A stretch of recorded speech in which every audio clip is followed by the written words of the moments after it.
Wie mag sich so ein Baum fühlen, wenn der Tag beginnt, wenn der Tau noch feucht auf seinen Blättern liegt und die ersten warmen Sonnenstrahlen durch sein dichtes Laub fallen?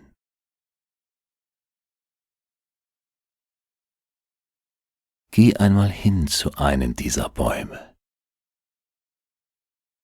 Schau, wie der mächtige Stamm sich aus dem kräftigen Wurzelwerk erhebt,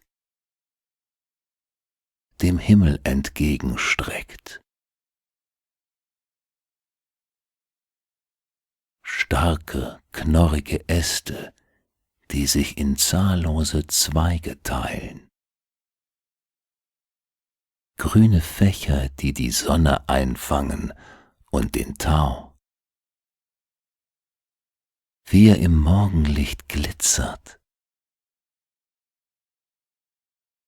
Lege einmal deine Hand auf seine Rinde.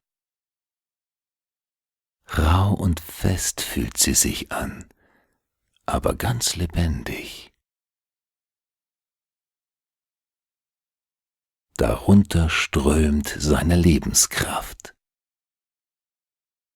Und du spürst, wie es sich anfühlt für ihn, diese wundervollen Empfindungen, der kühlende Tau auf den Blättern, die warmen Sonnenstrahlen, wie die leichte Sommerbrise durch das Laub streicht. Die Zweige wiegen sich sanft im Wind.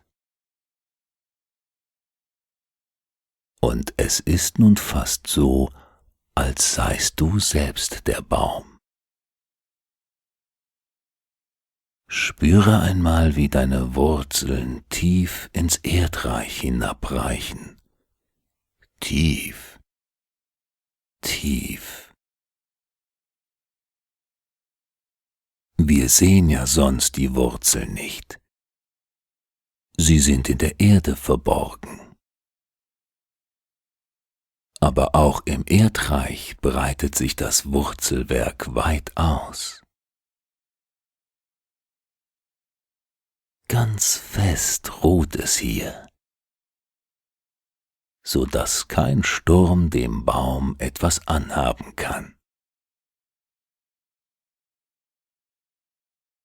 Und köstliches Wasser strömt hier in die Wurzeln.